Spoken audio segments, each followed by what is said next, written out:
So think about the behaviors that you possess right now. Think about the skills that you can do right now.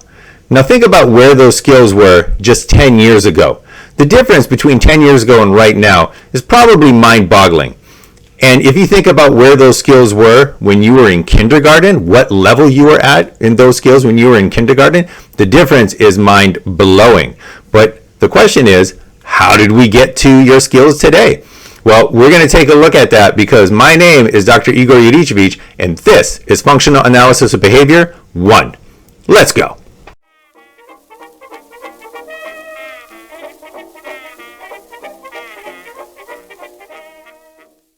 All right, so today we're going to talk about a learning process called shaping. And before we delve into what shaping exactly is, I just want to take a moment to kind of appreciate just how amazing shaping is. So if you take a look at any amazing thing that any human being can do on this planet, chances are that that accomplishment was done through shaping.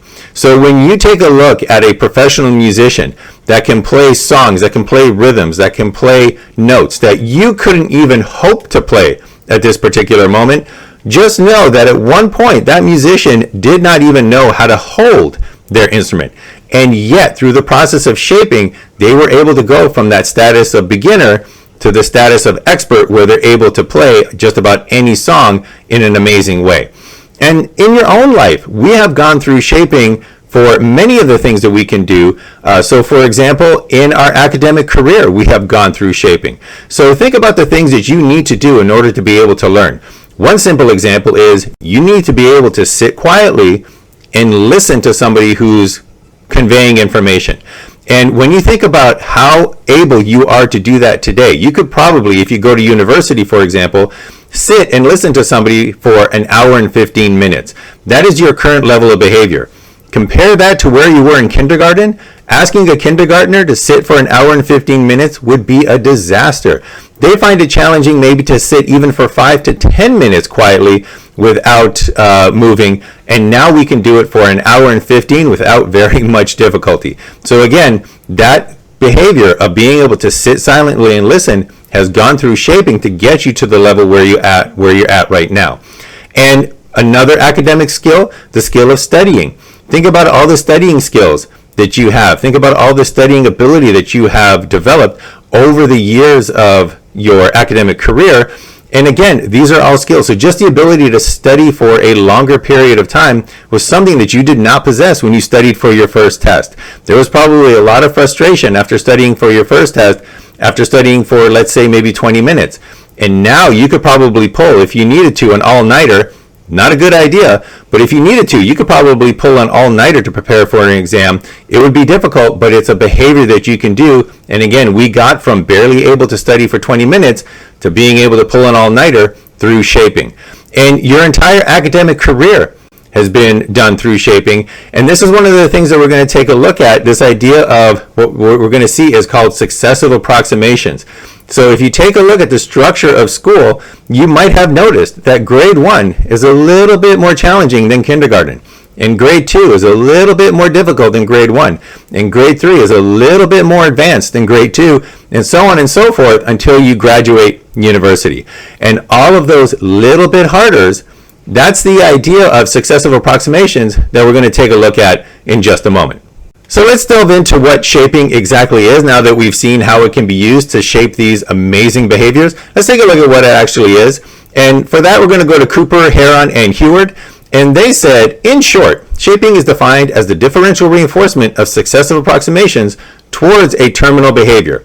So shaping is this process of differential reinforcement of these successive approximations that get you toward your terminal behavior. So let's unpack that. Let's take a look at what we mean by differential reinforcement successive approximations. And we'll begin with what is your terminal behavior. So the terminal behavior, that is your goal behavior. That is your end game. That is where we want to get to. That is the behavior that we eventually hope to develop. So for a musician, the terminal behavior is being that expert musician, being able to play any song. For somebody studying, that terminal behavior is being able to pull an all-nighter. For somebody who is going through going through their academic career, that terminal behavior is graduating with a degree. So that terminal behavior is the end goal. What are we looking for? What do we want to get to? That is the terminal behavior. We don't start at the terminal behavior. We start at the beginning behavior. So shaping is when we want to get to a terminal behavior, but we can't quite do it yet. So we're starting here, but we want to get to here. So let's put an example to this. Let's say that somebody was hired to work at the information desk, but they were a little bit shy.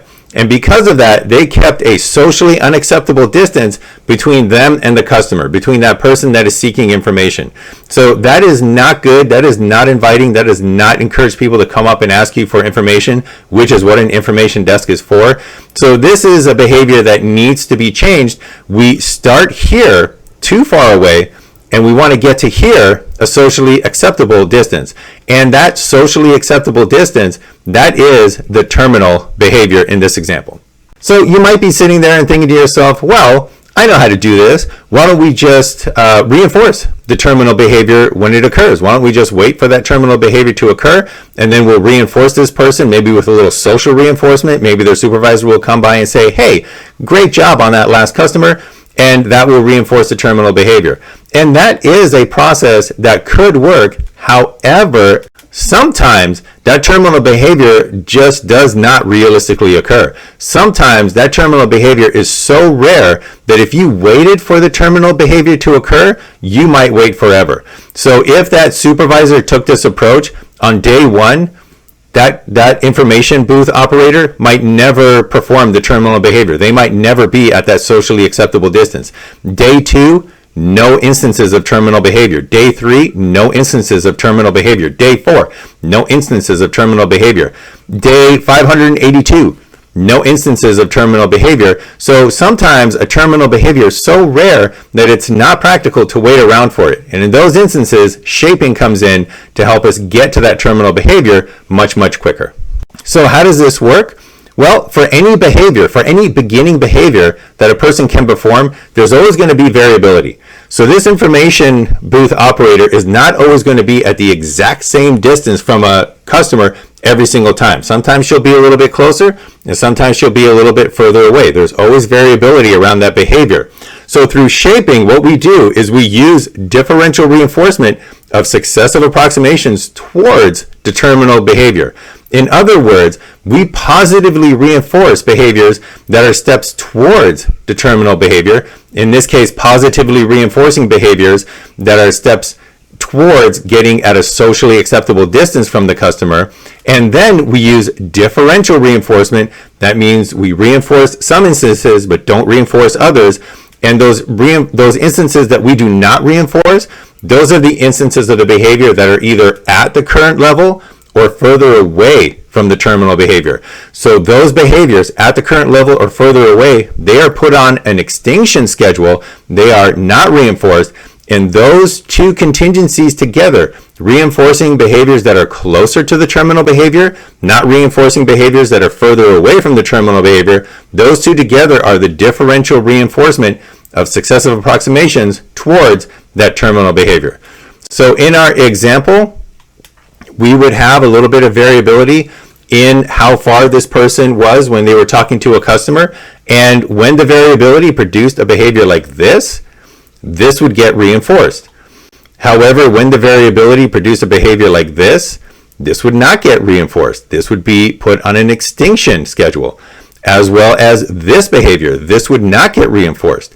So that would be differential reinforcement of successive approximations towards the terminal behavior, differential reinforcement of getting closer to the customer, closer to that socially acceptable distance, and that would be our first instance of shaping. Now, eventually what happens is that this closer, somewhat closer behavior, still not close enough, but somewhat closer behavior, this becomes a new normal. This, you can think of it as being the new beginning behavior. And now we take advantage of variability around this behavior to once again reinforce successive approximations towards the terminal behavior. So once again, we reinforce instances that occur just because of variability, where she is closer to a socially acceptable distance from the customer, and we do not reinforce this behavior at this current level anymore. That goes on an extinction procedure. And then also any behaviors that go away from the terminal behavior. So if she starts moving further away from the customer again, this also does not get reinforced. And eventually this becomes the new normal. This becomes a new behavior. This becomes our new beginning behavior. And we go through the process all over again. Now at this point, we might be so close to the terminal behavior that just through variability, we might actually reach the terminal behavior, at which case we reinforce the terminal behavior. And then to strengthen this, we can continue to reinforce that terminal behavior. But importantly, through shaping, we were able to reach that terminal behavior, and it didn't take us 578 days and counting. It actually only took us a few instances to get to that terminal behavior through that reinforcement, differential reinforcement of successive approximations towards that terminal behavior. So we kept reinforcing bit by bit as we got closer and closer and closer, making sure to not reinforce bit by bit when we stayed in the same position or went further away. And that is shaping in a nutshell. All right, so that is it for this video, our introduction to shaping. So we took a look at shaping and how it can be used to shape these wonderful behaviors, such as being an expert musician, such as being able to succeed in school by having the ability to sit quietly and listen, by having the ability to study for prolonged periods of time, and how your entire academic career has just been one huge exercise in shaping. And then we took a look at the nuts and bolts of shaping, seeing how it is based upon that differential reinforcement of successive approximations towards your end goal terminal behavior, where we selectively reinforce steps that are closer to the terminal behavior and put on extinction steps that are at the same place or further away from the terminal behavior. So be sure to join me next time as we delve deeper into shaping and we take a look at the pros and cons as we up those downs for the shaping procedure. But until then, thank you so much for joining me. I've been Dr. Igor Juricevic, and until next time, stay frosty, stay functional.